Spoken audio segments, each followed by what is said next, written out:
calling to order the Historic Preservation Commission meeting Monday, May 12, 2025 at 6 p.m. First on the agenda is the approval of the agenda. I move to approve. All right, any second? I'll second. Any discussion?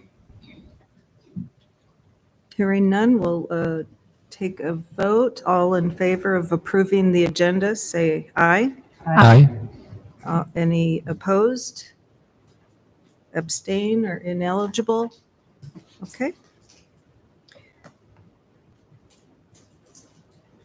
All right, the agenda is approved. Then for the minutes, the approval of the minutes for April 14, 2025.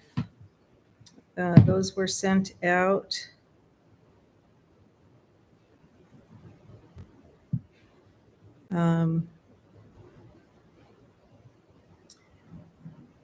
Last Friday.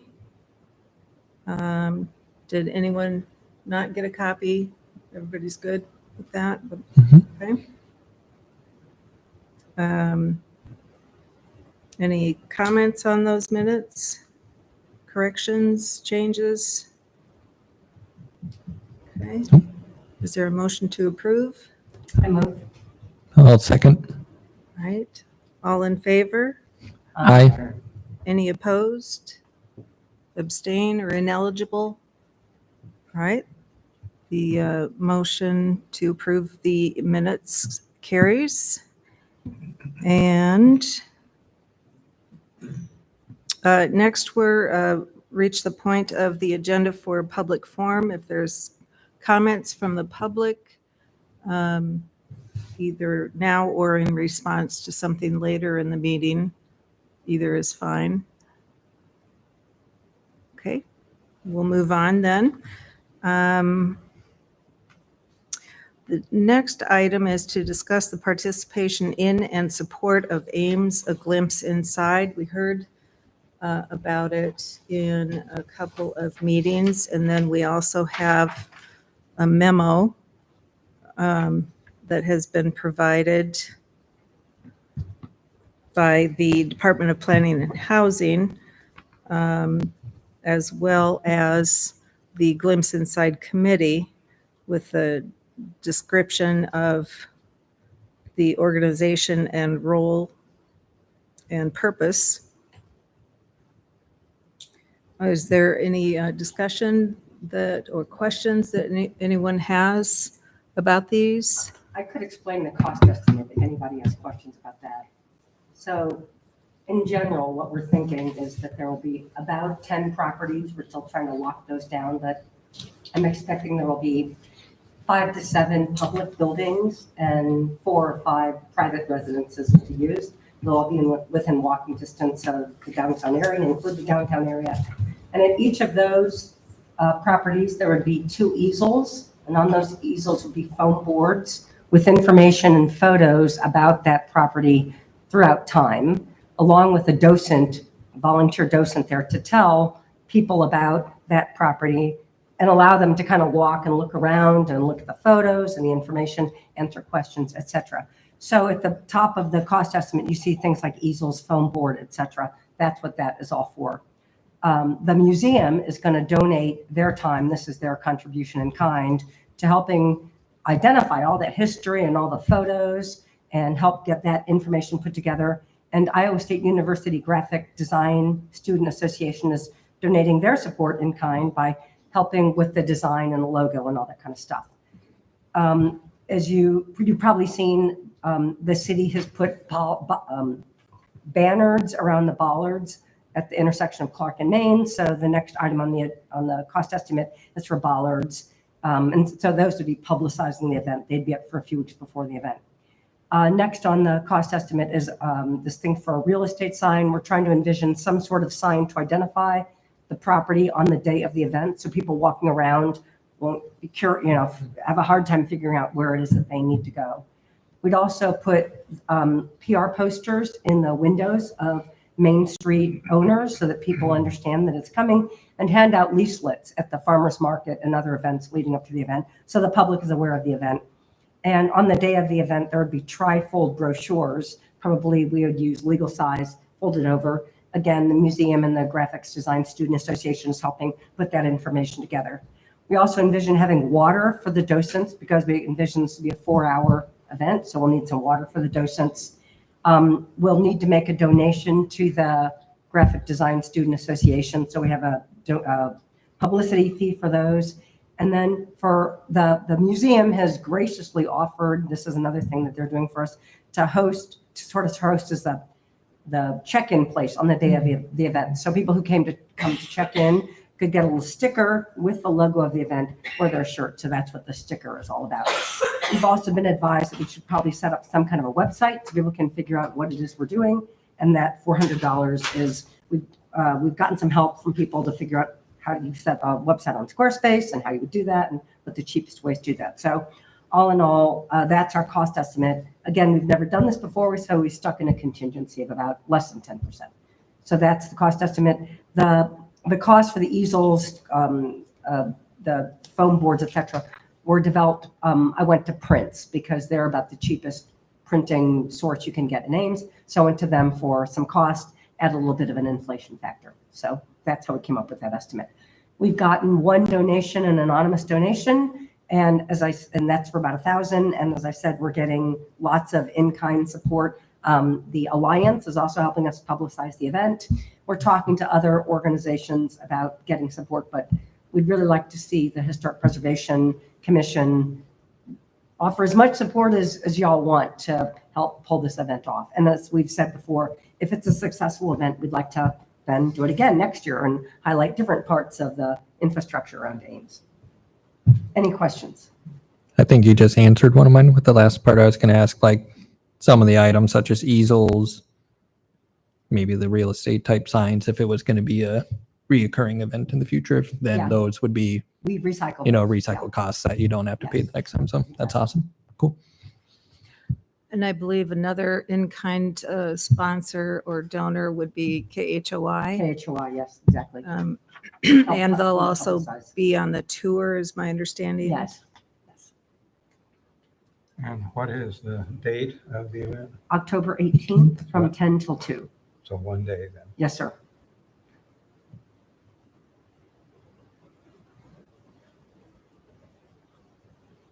And what day of the week is that? Saturday. So Not a football weekend. Farmers market. Farmers is market's over. over. Mhm. Yes. Yeah.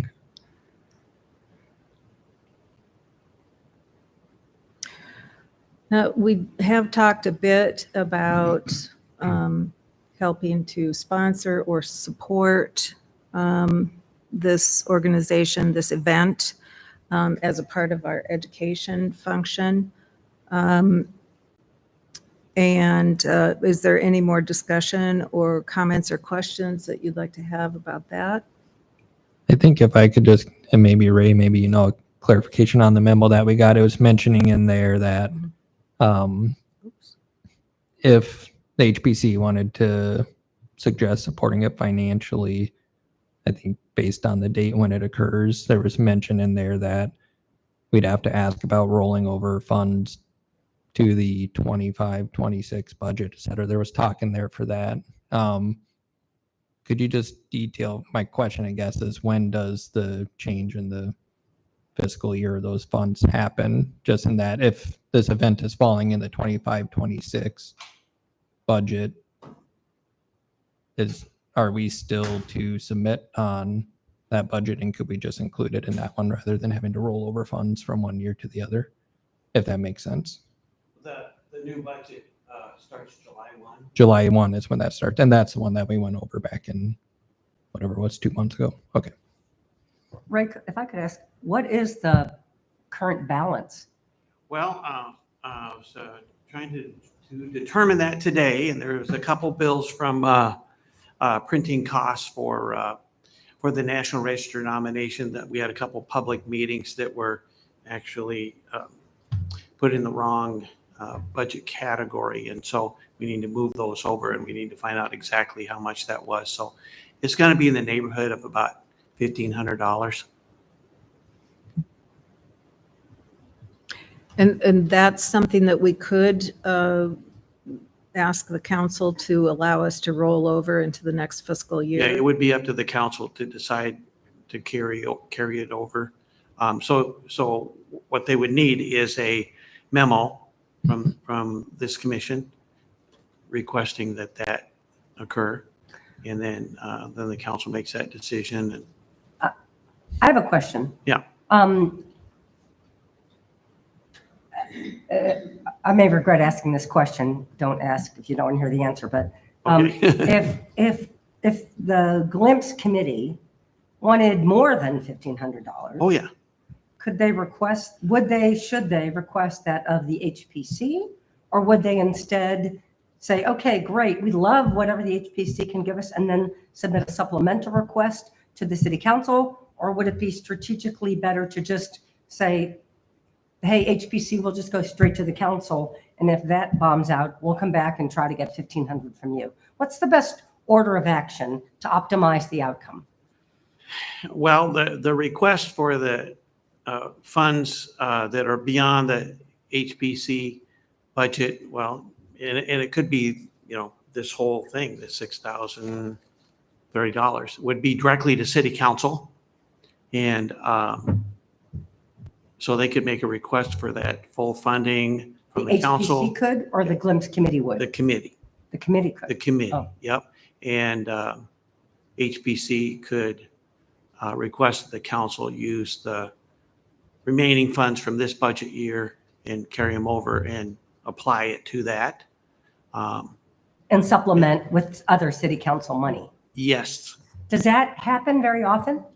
no, it hasn't. I don't think it's ever happened with the HPC budget. But for other groups, do people often come in and ask the city for $5,000? It depends on this time of the year is not the ideal time of the year. It's better, when it's the start of the budget cycle, but I mean, it does happen. It does happen. So it's completely up to the city council. Thanks. Yeah. Okay, well, I'll just get this discussion started and you guys can shoot me down or whatever. That's fine. I would suggest that the commission ask the city for 5,000 and say, hey, we'll kick in our 1,000 or 1,500, whatever the commission's got, and ask the city to supplement it. Or maybe just the commission says, we're willing to give 1,000, but hey, city, we want you to provide 4,000 more, or something like that. What do you guys think? Is that not what you're thinking? Maybe you're thinking, hey, Kate, we're not that in love with this idea. I think my mindset would be somewhat along those lines, but more phrased in a manner of, we have whatever the number is, 1,500 in our budget that we have remaining that we'd like to roll over to this event instead of, I presume if we don't spend it, we just lose it, right? It goes back to some general fund. So then saying, hey, we have 1,500 that we as HPC are allowed to speak for, and we would like to roll that over and give it to this. And then in addition, I don't know if we necessarily say we would like you to give this much, but just in addition, we provide our support to the Glimpse committee and recommend Right. that the city council consider And then additional Glimpse funds. could follow up with an. And then Glimpse of could, their own. Yeah, yep, with how much Yeah. they're actually requesting. That's probably the way I would see it. Melissa, what do you think? Did you see me lean forward there? Do we have, I don't think we have anything. So July 1 is the new fiscal, and presumably we start with a new budget July 1, right? Mhm. That is intended to go towards educational programs for the community.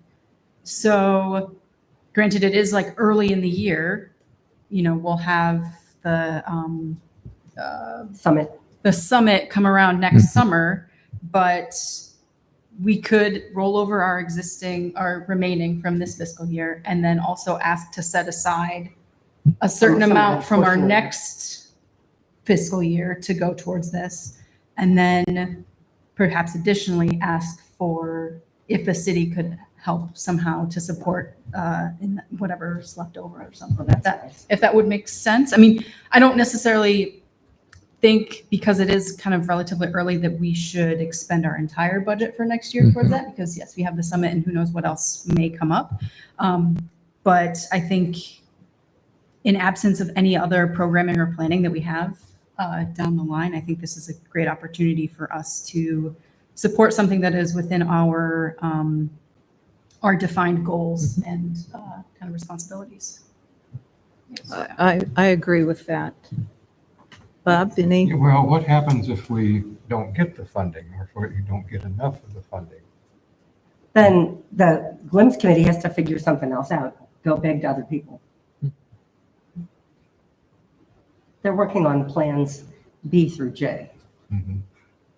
So this is Plan B, or A, maybe. This is Plan A, buddy. Well, our money's Plan A, and then the city's. Yes. Plan B, Yes, yes. An autonomous donor, anonymous donor. Yes.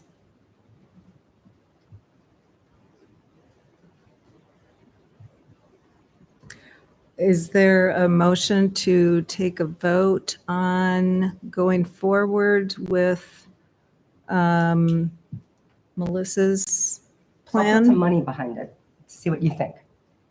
We would move that the current balance of $1,500 be rolled over to next year, as well as make a commitment that we would authorize, say, I don't know, $500 of next year's budget to also be used for a total HPC support of, I'm sorry, I've got, the 1,500 is kind of a ballpark figure right now.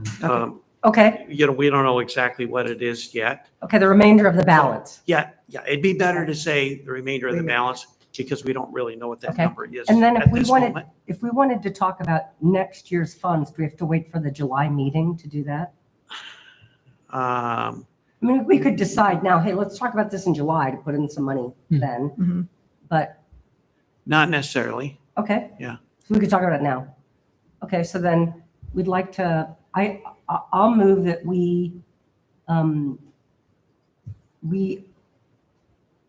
ask the city if we can apply the remainder of the existing current fiscal year balance to the Glimpse Inside event and intend to apply $500 of the next fiscal year's budget to the event. And suggest the city consider providing some additional funding for the event. How about that?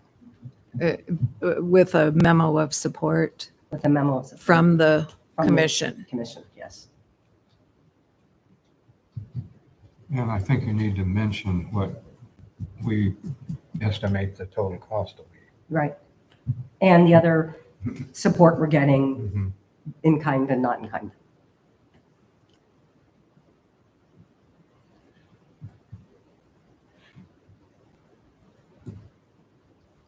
Okay, I would second that motion. all right. All in favor, say aye. Right? Aye. Aye. Any opposed? Abstain or ineligible? The motion carries. I'll get a memo drafted and to Ray then within a couple of days, by the end of the week. Great. And send you all copies as well, in case there's any, wording changes that you would want. So we'll go ahead and do that. Great. Anything further before we move on to the next item? All right. The next item is the annual review of the HPC bylaws that happens every May. And a copy of those was sent on Friday. Has everybody had a chance Yeah, to review those? can you go next, Mm-hmm. next page? There we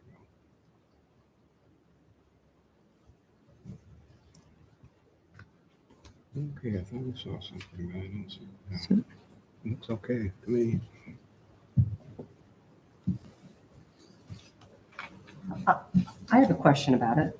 As I was looking at this, I was looking at other parts of the code, and I noticed in section 29, point 1102, it says that the procedures established by this section are intended to ensure that all the city's historic, intended to ensure that the city's Historic Preservation Commission is specifically notified of all applications before the Planning and Zoning Commission or the Zoning Board of Adjustment respecting property within or proximate to the city's local historic districts.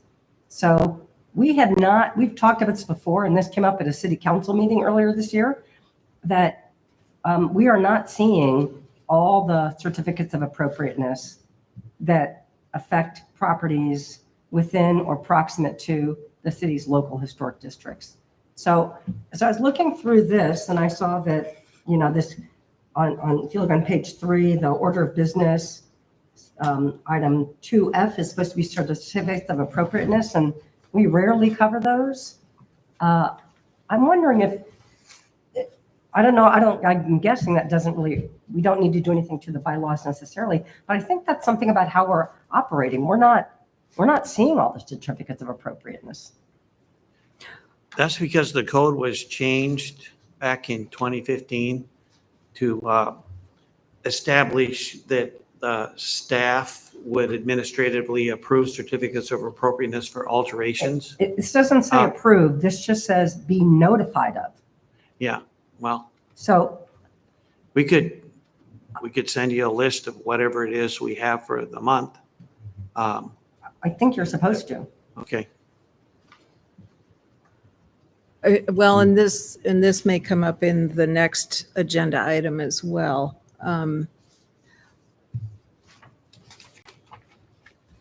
But your point is more that it's in the bylaws, and even with the code change, there should be some communication about this. Right. This sentence in the code was not changed. So I don't know what else the code changed in terms of who approves the certificates, but this discussion is not about the approval of, it's about the notification of. So it's 291102, last sentence of paragraph 1.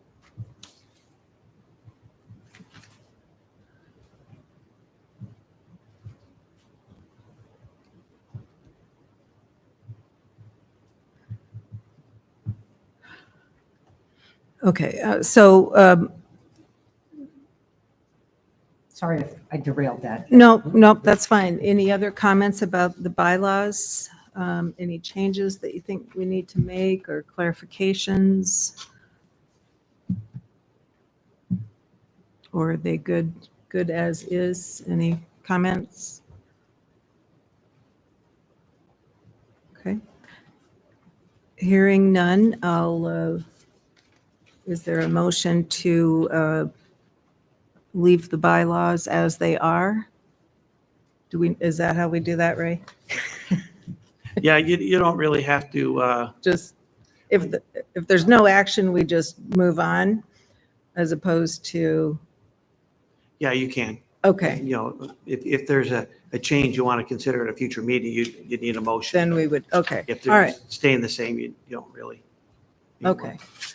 Hearing no suggested changes or amendments, we'll move on and then address this issue also in the next item under commission comments regarding the report on the meeting with the city attorney and planning and housing director.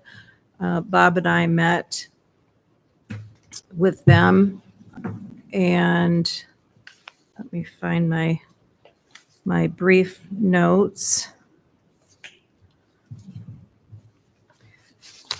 Okay, we met, gosh, I don't have the date, May 6th? That sounds right. That's, yeah. And we didn't bring up the issue with zoning, but Kelly did, and said that he's limited by what the city council does and tells him to do, so he can't do anything about that part of the use or effect language. because the city council has already acted on that. But we did talk about how they viewed the HPC and the relationship with planning and housing. They, The city attorney Okay. and Kelly. And so there was a general discussion on that. We pretty much were in agreement, but we had some concerns about, as Kate pointed out, notice of things that are going on related to the commission's purpose that maybe don't get shared before something is done. And he did say, Kelly did say that anytime staff is going to deny an application, they will automatically send it to the commission for action. But it would, but we said it would be nice if we also knew what applications were granted without sending it to us. So just the notification of what the issues are that they're seeing and how that might affect historic preservation in Ames. Let's see. Well, on that topic, I think Yeah, go ahead. they agreed that that would be a good idea Well, good. and suggested that, as Ray said, maybe monthly, they could send us a list of any COAs that they've granted or they don't deny any, or that are pending, I guess. I don't know if that would be directly to us or just somewhere. I think where we like can Kate, find it. I think like Kate mentioned, it would just be a item on the agenda that, and it doesn't have to be a long discussion thing, but it's just a quick, hey, here's this past month we had 3 applications, all approved by staff. Here's what they, not like super detailed, but here's the properties and here's generally what they were about. It was about a fence or a porch or this, all checked out. And yeah, I think it would be beneficial for us to know it just for the sake too, that ones that are denied that then are appealed and kicked back to us. It'd be kind of nice to know. Well, they said What they don't things- deny any. If they're going to deny it, they send it to us. Yes, correct. But when we're judging those ones that have been denied and then we've had it recently and then the homeowner appeals and then it comes to us to look at it. Mhm. I think us having the understanding of what items have been approved and why will help us have a better connection with the city and staff on what generally is considered appropriate and what isn't. So I think that would be useful to us. It could also help the city because in the last year, there's a house built on Wilson that doesn't meet any of the city's code, really, for appropriateness for that area. Now had to go, the owners had to go back and change things. And we were just talking about a fence that was put up at 709, apparently got a certificate, but now it doesn't comply. So now they're getting some kind of a notice about, hey, your fence doesn't apply. So it could be another set of eyes to help the city do the job it's got to do. It's understaffed like all public organizations. So it could be an asset to them rather than a pain in the neck. And we did talk about timing, if timing was an issue with getting through to, getting notice to the commission and then getting the application done. And he said, no, that's not generally a concern.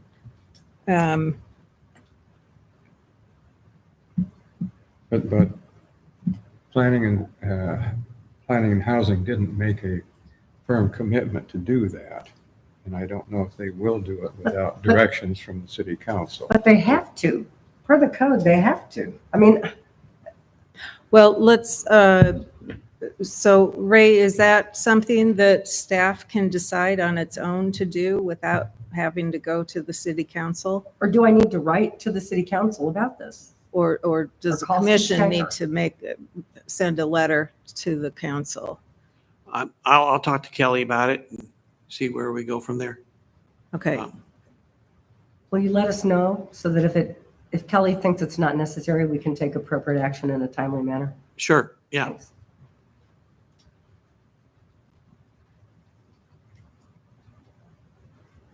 And that was also applicable to the text amendment notifications.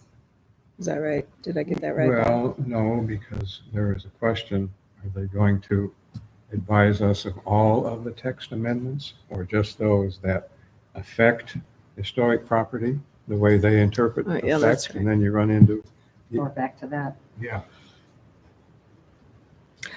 Well, maybe that's another thing then that we can clarify, Ray, is if they're willing to just simply give us notice of all text amendment changes, text amendments On anything? on, well, I mean, since there's some dispute as to what's covered, then if the notice is given on everything, then that would take care of that coverage issue.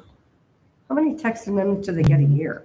They don't get that many. Well, they do dozens for sure. There's quite a few. Yeah. There's quite a few, but, some are initiated by staff, some are initiated by council.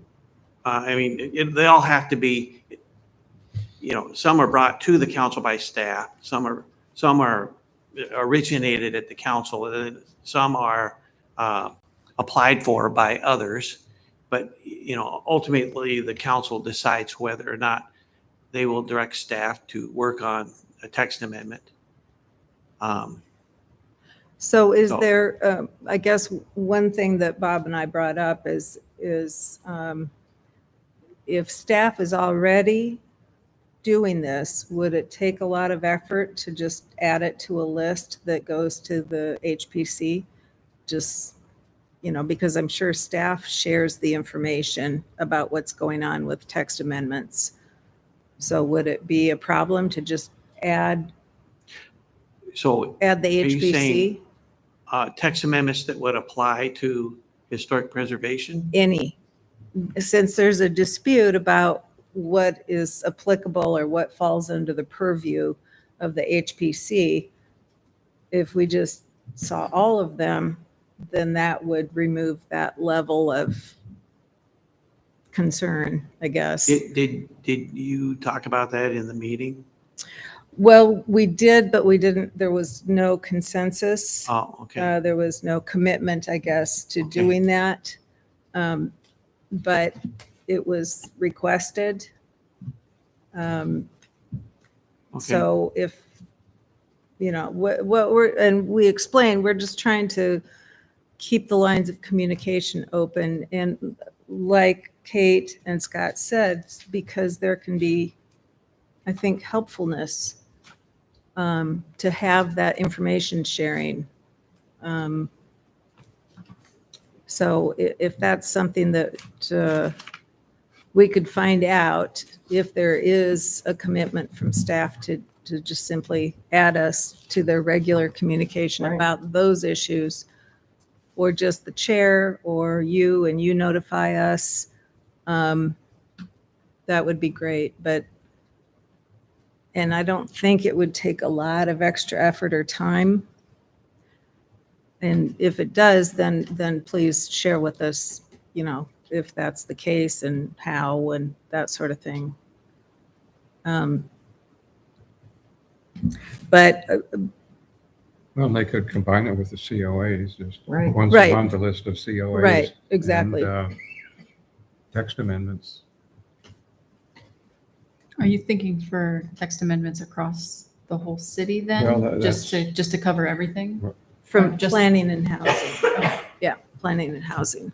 And the language used regarding the COAs is respecting property within or proximate to the city's local historic districts. So you could just go with the same language. That provides some shaping. Some limitation. Yeah. I'd feel better about that than saying, I know Everything. it sounds like in your meeting there was a gray area, so that's what kind of kicks you to saying everything, but I don't want them to have to put every text amendment on our agenda to talk about when it's out in West Ames and it's nowhere near our historic district. I mean, it's so it would be nice if we can somehow agree to like what proximate Like means. proximate, and- let's just say 2 blocks or 1 block. yeah. Mhm. Okay? It just says proximate. Just as proximate, so it's So, I don't undefined. know, what are you gonna say, proximate, within 1 block? Within or around one block of this city's historic districts. 100 yards, 300 yards. Well, see, would that have covered this last issue with the Rhino House? Oh, yeah. It's Yeah, that was slap in, dead in the middle. it was in the district. There's no proximate question with that. Hmm. So it would count Oh, but- the overlay? Oh, yeah. Okay. Hmm. Well, then I don't think we need to even go beyond that if it includes. Well, no, it wouldn't be the overlay. The overlay is bigger than one block.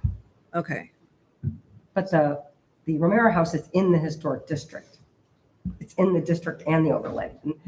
The historic district Oh. is a piece of, the overlay is bigger than, right.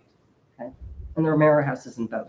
So ignore the overlay and include the historic district. This just only talks about the historic districts. Okay. And it would be districts because, we're going to have more. Yeah. So essentially, it's taking out the use and effect language, but not expanding beyond the historic district. Well, the use and effect talked about proposed text amendments. I think we're talking about approved text amendments, correct? Right, Yeah. just because we want to know what's going on Yeah. in that area. So I don't know that we need to go 100 yards beyond or 2 blocks beyond, well, I guess proximate, you could argue that. Yeah. I'd like to try to stick as close to this, just so it's easy for them. Just say, I don't know, 200 yards. Just say 200 yards. Go with that. It's too far. Too far? 100 It's yards. 200 yards is pretty far. 100 Yeah. 100 yards. That's Yeah. basically A block, a right? city No, block, that's a long the block. next- That's a Yeah. football field. the How long's next, the block? They're different lengths. how about the More- next more city like block? 50 yards. The next city block. What, Ray, how long is a typical Ames city block in the old town, in the historic areas? Probably about 600 feet. Yeah. Okay, 600 feet. Okay, let's go with that. 600 feet is, 30 yards. that's No. quite a Or ways. 20 yards. 600 Um, feet. Is 3 feet to a yard. 20 yards. I don't think. It may not be, it's probably less than 600 feet, probably less than 600 feet. So if we Block said- lengths vary throughout the city, but in Old Town, they're probably a lot shorter than that.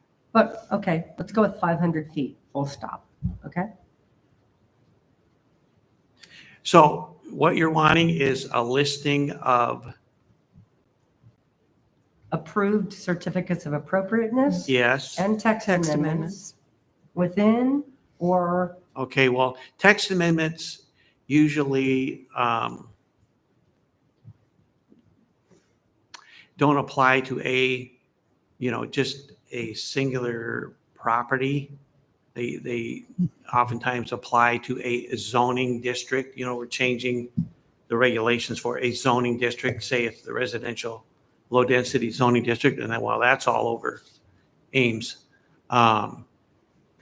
okay, then If- how about text amendments that impact the historic districts? Okay? Impact is the same as effect. Yes. Don't tell them that. Maybe we go a few years with impact and get They'll some figure it results. out. And so then I take it that if this isn't worked out at this level, that you would want to see if the commission approves some kind of communication with the city council to do that same thing. Or maybe get a meeting with the mayor first. All right. Anything else on this particular topic? Questions, comments? Thanks for having the meeting. Mhm.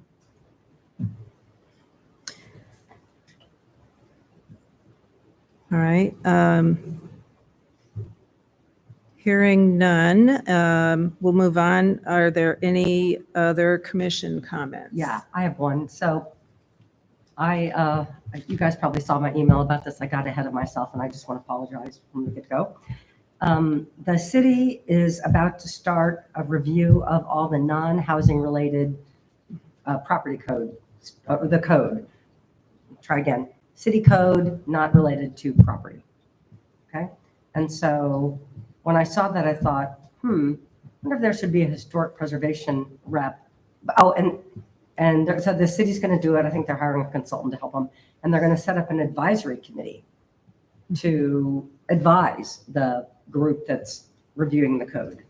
And I thought, I wonder if somebody from the Historic Preservation Commission should be on that advisory committee. So I shot an email to the mayor and the city manager and said, I think it'd be a great idea to have a Historic Preservation Commission member on that advisory committee.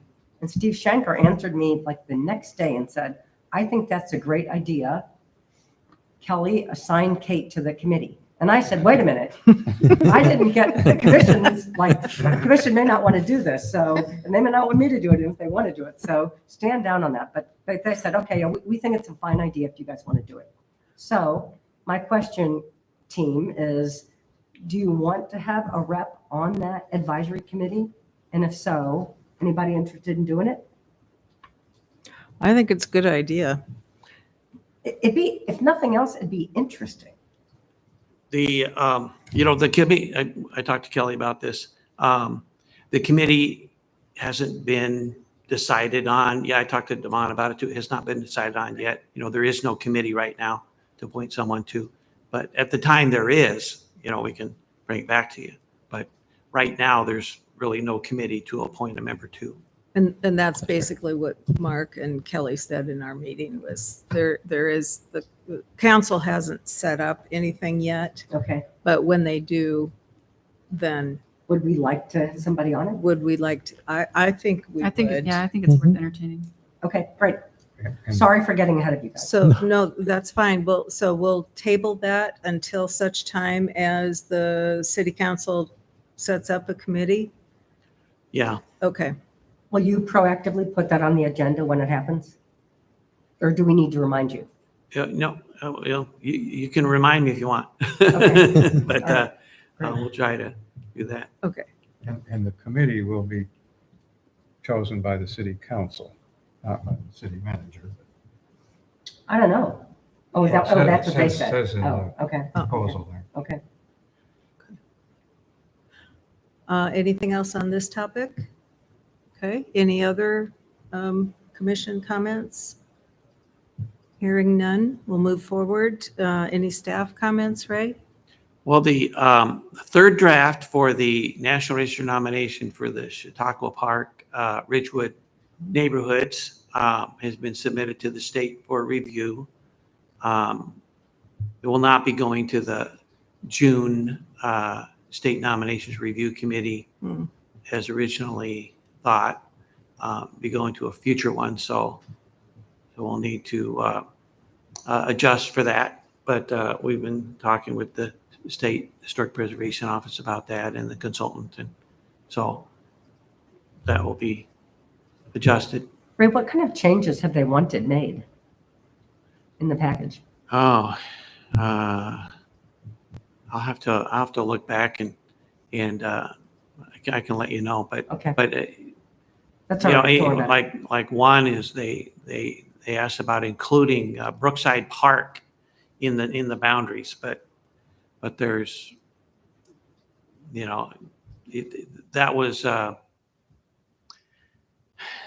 that was considered, I think, when it was first began, but Brookside Park's not going to be part of it.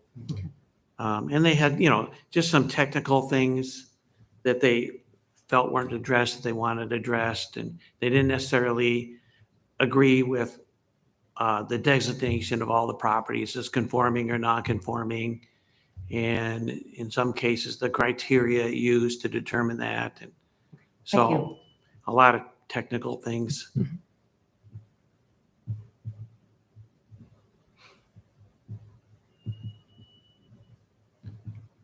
That's all I have. All right. Any questions for Ray? Okay. Is there any objection to adjourning the meeting? Any motion to I'll adjourn? move to adjourn. I second.